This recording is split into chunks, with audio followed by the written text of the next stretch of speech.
విశాఖ ఆంధ్ర యూనివర్సిటీలో గురు పూజోత్సవ కార్యక్రమానికి హాజరైన సీఎం చంద్రబాబు మాట్లాడుతున్నారు. ఇప్పుడు లైవ్ చూద్దాం.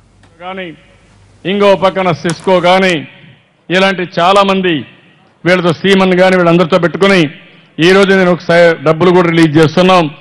సీమెన్ అయితే దగ్గర దగ్గర 3,500 కోట్ల రూపాయలతో స్కిల్ డెవలప్మెంట్ ముందుకొచ్చారు.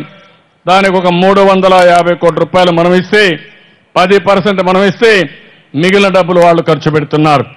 ఈరోజు ఇండస్ట్రీ రావాలన్నా ఇన్ఫ్రాస్ట్రక్చర్ రావాలన్నా దీనికి కావాల్సిన స్కిల్ డెవలప్మెంట్ కావాలి.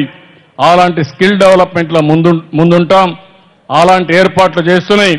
టోటల్ విద్యా రంగాన్ని అన్ని విధాల అభివృద్ధి చేయడం కోసం నేను అందుకనే మానవ వనరుల శాఖను పెట్టాను.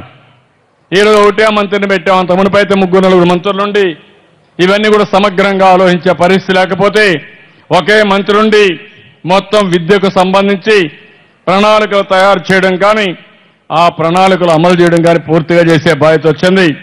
దీనికి మరొక్కసారి ఈ ప్రభుత్వం తీసుకున్న చర్యల్ని మీకు తెలియజేస్తూ టీచర్లందరినీ ఇక్కడుండే టీచర్లు కానీ రాష్ట్రంలో ఉండే టీచర్లని దేశంలో ఉండే టీచర్లకు అందరికీ విజ్ఞప్తి చేస్తున్నాను.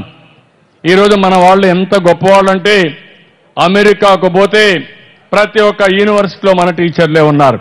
ఇండియన్ టీచర్లే ఉన్నారు. హార్వర్డ్ నుంచి స్టాన్ఫోర్డ్ నుంచి మీరు ఏ యూనివర్సిటీ తీసుకున్నా అన్ని యూనివర్సిటీలో ఆక్స్ఫోర్డ్ నుంచి అందరూ మన వాళ్ళు ఉన్నారంటే అది భారతీయులకు ఉండే శక్తి. ఆ విషయం మనం గుర్తుపెట్టుకోవాల్సిన అవసరం ఉంది. అలాంటి మనం ఇంకా మంచి ప్రయత్నం చేయగలిగితే భారతదేశానికే కాదు ప్రపంచానికే ఒక మోడల్గా తయారు చేస్తాం. స్వాతంత్రం రాకమునుపు మన universities one of the best universities. ఆ రోజు విదేశాల నుంచి ఎంతో మంది చదువుకున్నారు. అలాంటి యూనివర్సిటీలకు నిలయమైన భారతదేశం ఈరోజు వేరే దేశాలపైన మనం ఆధారపడే పరిస్థితి వచ్చింది. మన పిల్లలు అమెరికాకి వెళ్తున్నారు, ఆస్ట్రేలియాకి వెళ్తున్నారు, లండన్కి వెళ్తున్నారు, వేరే దేశాలకు వెళ్తున్నారు, చైనాకి వెళ్తున్నారు. కానీ ఆ దేశాల నుంచి పిల్లలు మన దగ్గరికి రావడం లేదు. ఇది మీరు గుర్తుపెట్టుకోవాల్సిన అవసరం ఉంది. అందుకే నేను చెప్పాను ప్రైవేట్ యూనివర్సిటీ బిల్లు కూడా తీసుకొస్తాం. ప్రైవేట్ యూనివర్సిటీ బిల్లు ద్వారా మంచి చారిటబుల్ ఇన్స్టిట్యూషన్స్ తీసుకొస్తామని చాలా స్పష్టంగా నేను కోరాను. భారతదేశంలో టాప్ 15 యూనివర్సిటీస్ ఉంటే ఆ 15 యూనివర్సిటీలు ఈ ఆంధ్రప్రదేశ్లో ఉండాల్సిన అవసరం ఉంది. దీనికోసం ప్రయత్నం చేస్తాం. ఆ రోజు ఒక ఐఎస్బి తెచ్చాం, ఒక IIIT తెచ్చాం, ఒక నల్సార్ తీసుకొచ్చాం.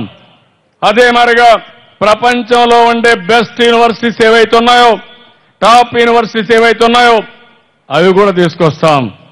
దీనివల్ల ఆంధ్రప్రదేశ్ ఒక విద్యా హబ్గా తయారవుతుంది, ఒక నాలెడ్జ్ స్టేట్గా తయారవుతుంది. ప్రపంచంలో అన్ని దేశాల నుంచి మన దగ్గర చదువుకునే పరిస్థితి వస్తుంది.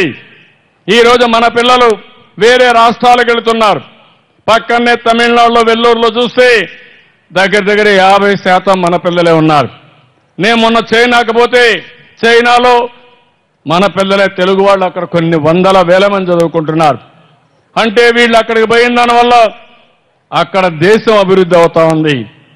కానీ వాళ్ళు ఇక్కడే చదువుకుంటే ఆ ఖర్చు ఇక్కడే పెడితే బ్రహ్మాండంగా అభివృద్ధి అయ్యే అవకాశం ఉంటుంది. వేరే పిల్లలు మన దగ్గరికి వస్తే ఆటోమేటిక్గా ఇక్కడ అభివృద్ధి కానీ అదే మరి మనకు ఆదాయం పెరిగే పరిస్థితి వస్తుంది. ఇవన్నీ కూడా మనం ఆలోచించుకుని విద్యకు ఎనలేని ప్రాధాన్యత ఇస్తున్నాం. భవిష్యత్తులో అన్ని విధాల అభివృద్ధి చేస్తామని చెప్పి మరొక్కసారి తెలియజేసుకుంటూ ఈరోజు మరొకసారి టీచర్స్ ఇక్కడ ఉండే వాళ్ళకి దేశంలో రాష్ట్రంలో ఉండే ప్రతి ఒక్క టీచర్లకి అదే మరి అవార్డు వచ్చిన టీచర్లకు ప్రత్యేకంగా ఈ యొక్క శుభ సందర్భంగా అభినందనలు తెలియజేసుకుంటూ ఈరోజు మీరందరూ కూడా ఉత్సాహంగా పనిచేసి ఆంధ్రప్రదేశ్ని ఒక నాలెడ్జ్ స్టేట్గా తయారు చేయడానికి పూర్తిగా సహకరించమని మరొక్కసారి మీ అందరినీ ప్రార్థిస్తూ టీచర్లందరికీ మనస్ఫూర్తిగా నమస్కారాలు తెలియజేసుకుంటూ చేస్తారని చెప్పి ఆశిస్తూ పిల్లలందరికీ ఈ సందర్భంగా అభినందనలు తెలియజేసుకుంటూ మీ అందరి దగ్గర సెలవు తీసుకుంటున్నాను. జై హింద్, జై జన్మభూమి.